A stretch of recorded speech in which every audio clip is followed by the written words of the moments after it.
अस्सलाम वालेकुम रहमतुल्लाहि व बरकातुहू। तो स्टूडेंट हमारे पास जो है यहाँ पे find green function for the boundary value problem, हम ग्रीन फंक्शन के ऊपर ये तीसरा जो है लेक्चर कर रहे हैं। याद रखिए कि मेरे लेक्चर बहुत शार्ट होते हैं, ये नहीं है कि 1 घंटे का लेक्चर है, ये चंद मिनट का लेक्चर होता है। और इसलिए ये कि ये एक तो शार्ट है, आपको चाहिए कि इसे बार बार आप देख सकते हैं, इसे सुन सकते हैं ताकि उस टॉपिक की आपकी अच्छी तैयारी हो जाए। तो आज जो हम क्वेश्चन पढ़ने जा रहे हैं वो है ग्रीन फंक्शन फाइंड करना है इस डिफरेंशियल इक्वेशन का। लेकिन इस क्वेश्चन में से थोड़ा सा चेंज ये आया है कि इसकी बाउंड्री कंडीशन जो है ना थोड़ी डिफरेंट सी टाइप की दी हुई है, इसलिए ये क्वेश्चन मैंने चेंज किया है। इसमें बाउंड्री कंडीशन जो है वो इस टाइप की दी गई हैं ताकि आपको हर तरह की बाउंड्री कंडीशन को हैंडल करना आ जाए ग्रीन फंक्शन के अंदर।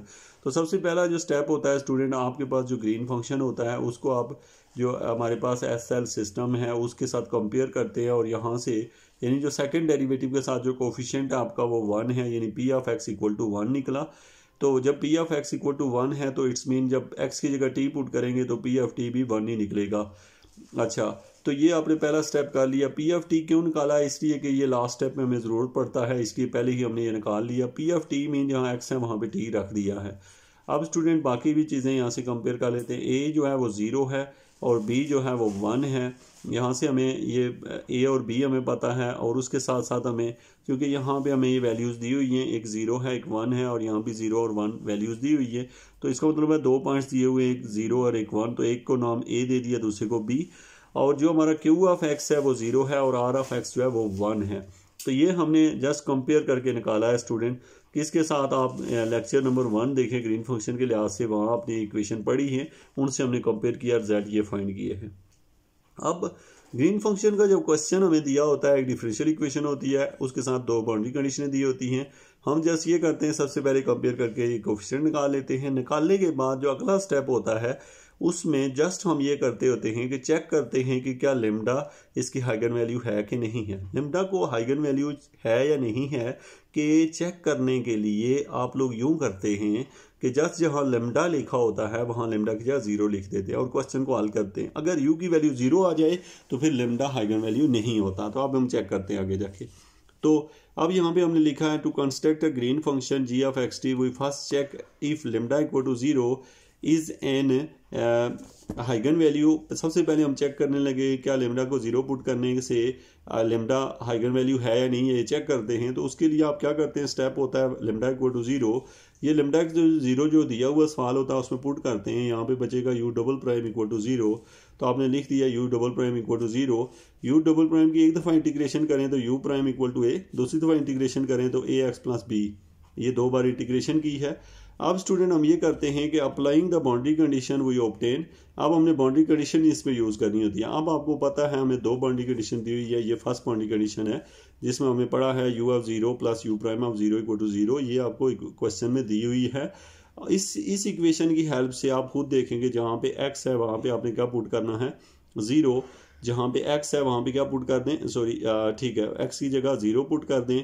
तो जब आप एक्स की जगह 0 पुट करें तो राइट हैंड साइड पे भी आप 0 रखेंगे। मीन आपने क्या कर लिया, इस इक्वेशन में जब आप 0 पुट करते हैं तो हमारे पास रिजल्ट आ रहा है b plus a equal to 0।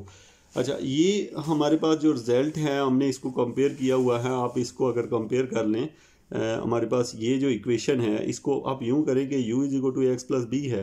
अब आप क्या करें, चूंकि जो बाउंड्री कंडीशन दी हुई है स्टूडेंट वो इस शक्ल की है, u of 0 plus u prime of 0 equal to 0। आप सबसे पहले u जो है उसकी जगह उसकी वैल्यू रखें एक्स प्लस बी, और यू प्राइम को क्या करेंगे, पहले यू का डेरिवेटिव लेंगे, वो आ जाएगा आपके पास ए एक्स, मतलब ए ही आएगा। यानी आप क्या करेंगे, जस्ट ये लिखेंगे और उसकी जगह ए पुट करेंगे। यहाँ मैं दिखा देता हूँ आपको क्या लिखना है आपने। यानी कि बाउंड्री कंडीशन जो है वो निकालने के लिए आपको चाहिए यू ऑफ एक्स चाहिए और plus u prime of x, और बाद में जहाँ एक्स है उसकी जगह आप 0 रखेंगे। ये बात समझ लें।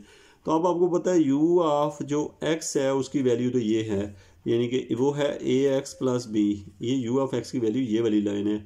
और जो u प्राइम है ना इसका डेरिवेटिव ऊपर दिया हुआ है वो क्या है, a है इक्वल टू 0, ये हमें दी हुई है कंडीशन। अब स्टूडेंट जस्ट हमने क्या करना है, जहाँ पे x है वहाँ पे 0 रख देना है। तो जहाँ x है वहाँ 0 रखते हैं, तो यहाँ पे जब हम 0 रखेंगे, यहाँ कंडीशन में थोड़ी सी मिस्टेक हुई है, क्वेश्चन में यहाँ 1 दिया हुआ है। तो जहाँ x है हमारे पास उसमें 0 रख लें u के साथ, और जो डेरिवेटिव के साथ है उसे 1 रखें। तो जब हमने इसे पुट कर लिया क्योंकि डेरिवेटिव वाली टर्म जो है वो यहाँ पे है ही कांस्टेंट, उसमें 1 नहीं रख सकते, तो ये वाली टर्म जो है वो 0 हो जाएगी। तो b प्लस ए बचता है, b plus a equal to 0। Hope so आप समझ गए होंगे। जो बाउंड्री कंडीशन दी होती है उस बाउंड्री कंडीशन को हम यूँ करते हैं कि ऊपर से देख के उसकी वैल्यू रखते हैं, लेकिन वो जो वैल्यू होती है वो बाउंड्री कंडीशन की फिक्स वैल्यू के ऊपर नहीं होती, वो एक्स के लिए होती है। बाद में जहाँ u ऑफ 0 है, मीन इसके अंदर ये जो है ना, ये u ऑफ x है, इस साइड पे मैंने लिखा हुआ नहीं है लेकिन यहाँ पे होता है x है, ये u ऑफ x है, ये u प्राइम ऑफ x है। तो आप इसमें 0 पुट करें, यहाँ आ जाएगा b, और उसमें 0 पुट करें तो a, तो इन दोनों को ऐड कर दें, मतलब इन दोनों को सम करें तो ये निकलेगा। एक तो स्टूडेंट आपने यहाँ से क्या निकाला, b plus a equal to 0। अब स्टूडेंट दूसरी जो बाउंड्री कंडीशन है आपको पता है वो भी आप ऐसे ही फाइंड करेंगे, यानी आपको u of 1 plus 2u prime of 0 equal to 0, ये कंडीशन है। अब u ऑफ 1 हमें पता है, u ऑफ x का पता है, u प्राइम ऑफ x का, वहाँ ये दोनों वैल्यू पुट की, वहाँ से आपका z निकलेगा a plus b plus 2 equal to 0। आप इक्वेशन में जाके रखें, उसे चेक करें।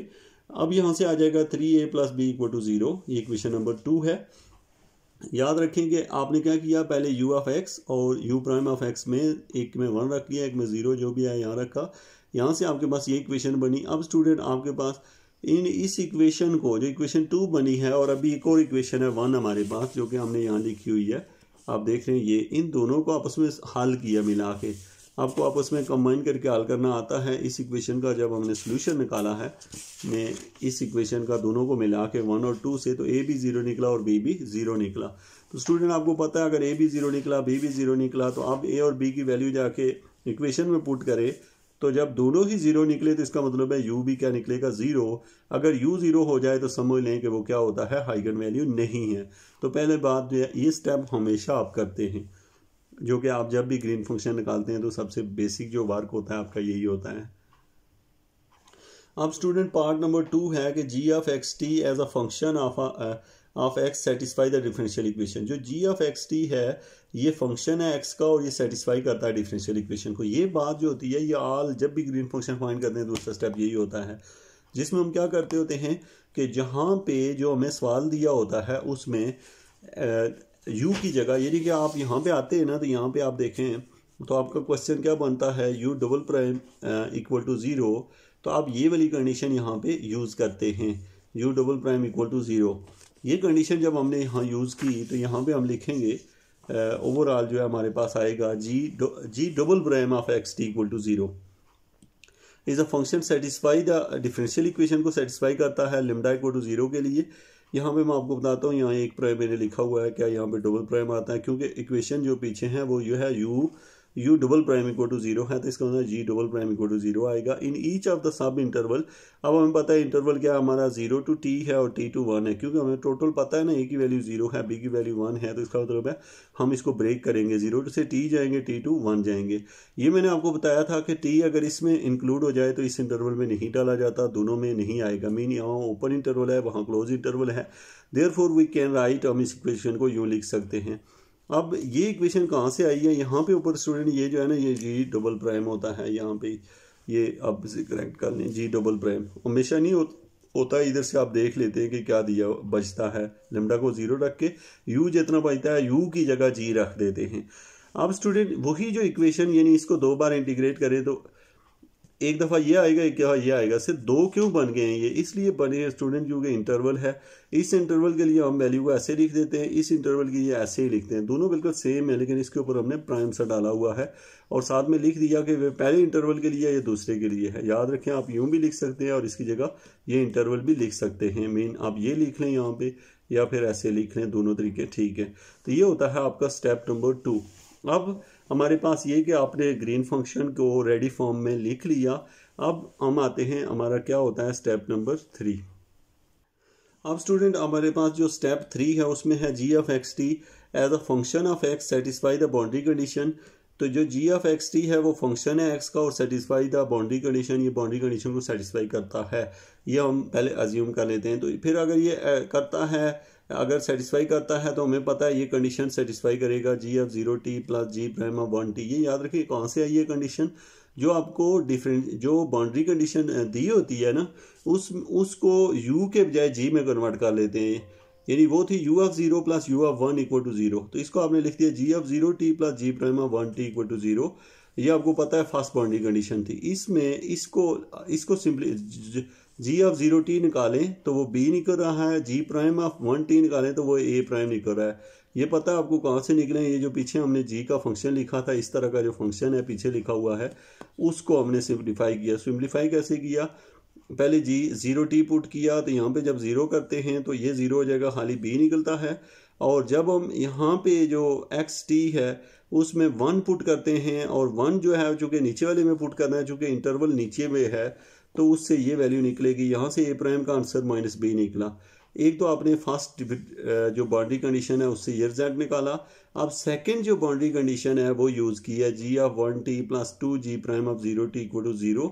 ये सेकंड बाउंड्री कंडीशन है। सेकंड बाउंड्री कंडीशन में से आपने क्या किया कि पहले जी ऑफ 1t निकाला, वो a प्राइम निकला, a prime plus b prime, और इसको भी हल कर लिया तो ये बना 2a इक्वल टू 0। ये हमने निकाल लिया। अब स्टूडेंट यहाँ से जो हमारे पास वैल्यू निकली वो निकली है b prime plus equal to b minus 2a। तो ये दो वैल्यू निकली है, a प्राइम की भी निकाल ली है, b प्राइम की भी। हमेशा हम स्टेप 3 में से दोनों प्राइम की वैल्यू निकाल लेते हैं। अच्छा, ये निकली। अब जाके हमने क्वेश्चन में पुट कर लिए नीचे, तो अब ग्रीन फंक्शन एक नई शक्ल में आ गया। अब इसके अंदर प्राइम ख़त्म हो गए हैं क्योंकि प्राइम की वैल्यू पुट कर दी है। यहाँ पहुँच के अब आता है student step number 4। Step number 4 जो है उसमें हम ये करते हैं कि हम कहते हैं कि जो फंक्शन है हमारा G of x T is a function of X and continue कि हम ये कह देते हैं कि हमारा जो ऊपर वाला फंक्शन है ये टी के लिए कंटिन्यू, अगर टी के लिए कंटिन्यू है तो अगर एक्स की जगह टी रख दें सारी जगहों पे तो दोनों फंक्शन के दूसरे के इक्वल रख सकते हैं। कंटिन्यूटी की यही डेफिनेशन है, आपने पढ़ी हुई है एफएससी बेस पे के left hand limit equal to right hand limit ऐसे होता है। तो इट मीन के ये फंक्शन इसके इक्वल हो जाएगा अगर एक्स की जगह टी रखते हैं। तो यही काम हमने यहाँ किया है। फंक्शन में जहाँ पे एक्स है, ऊपर सवाल में जहाँ एक्स था वहाँ टी रख दिया, दोनों इक्वेशनों को इक्वल रख के यहाँ से हमने किसी एक कांस्टेंट की वैल्यू निकाल ली, जैसे कि हमने बी की वैल्यू निकाल ली इन टर्म ऑफ ए। अब ये जो बी की वैल्यू निकलेगी, चूँकि बी की वैल्यू यहाँ भी पुट कर देंगे, यहाँ भी पुट कर देंगे, यहाँ भी पुट करेंगे, तो अब ये सारा का सारा क्वेश्चन जो है ये ए की टर्म में आ जाएगा। मतलब इसके अंदर सिर्फ एक कांस्टेंट रह जाएगा और वो होगा ए। तो अब हमने इसे सिंप्लीफाई किया यहाँ पे। अब ये क्वेश्चन जो है हमारे पास इन टर्म ऑफ ए आ चुका है। अब जब इन टर्म ऑफ ए आया है तो अब आखिरी कंडीशन हम यूज़ करते हैं, फिफ्थ कंडीशन, जिससे हम क्या निकालते हैं, ए की वैल्यू भी निकाल के पुट कर देंगे तो हमारा सोल्यूशन आ जाता है। आखिरी कंडीशन हमेशा ये होती है, G prime T minus 0 comma T minus G prime T plus 0 comma T equal to 1 over P T. ये हमारी लास्ट कंडीशन होती है। अब स्टूडेंट हम ये करते हैं, यहाँ पे हमारे पास है इसकी वैल्यू निकाली, ए निकली, इसकी वैल्यू निकाली, ये निकली। ये कहाँ से निकाली है? इस फंक्शन को का एक दफ़ा डेरिवेटिव लिया, डेरिवेटिव लेने के बाद जो आंसर आया उसमें जहाँ पे टी एक्स है वहाँ टी माइनस 0 पुट कर दिया, जहाँ टी है वहाँ टी रहने दिया। जो भी आएगा वहाँ से ये आंसर निकलेगा, A is equal to minus T by 2। अब आपको ए मिल गया है, इन तमाम जगहों पे आप ए को पुट कर ले इस फंक्शन में। जब ए आपको मिल जाता है तो ये फाइनली ये आपका रिजल्ट निकला है।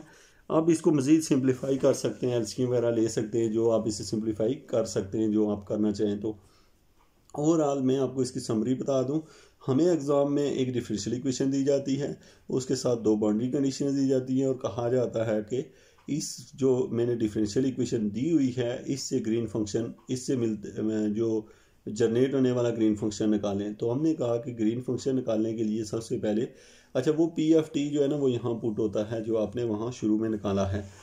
तो अब सबसे पहले आप ये बात करते हैं कि हम लोग पहले पी ऑफ एक्स निकाल लेते हैं ताकि आखिरी स्टेप में ज़रूर पड़ता है। बाकी भी टर्म जो होती हैं वो हम निकाल लेते हैं और फिर उसके बाद पहले स्टेप जो होता है जहाँ से हम बेसिक क्वेश्चन को स्टार्ट लेते हैं, लेमडा की जगह 0 रखते हैं। लेमडा को 0 रखने के बाद डिफरेंशियल इक्वेशन को सॉल्व कर लेते हैं और फिर हम अगर लेमडा के लिए यू की वैल्यू 0 निकल आए तो फिर सवाल को हम आगे चलाते हैं और उसके ये 5 स्टेप हैं। होप्स कि आप इन्हें अंडरस्टैंड कर लेंगे। और कि कोई स्टूडेंट अगर डायरेक्ट से ये लेक्चर देखना है तो प्लीज़ इससे प्रीवियस लेक्चर देखें ताकि आपको इसकी समझ आ जाए। Thank you very much.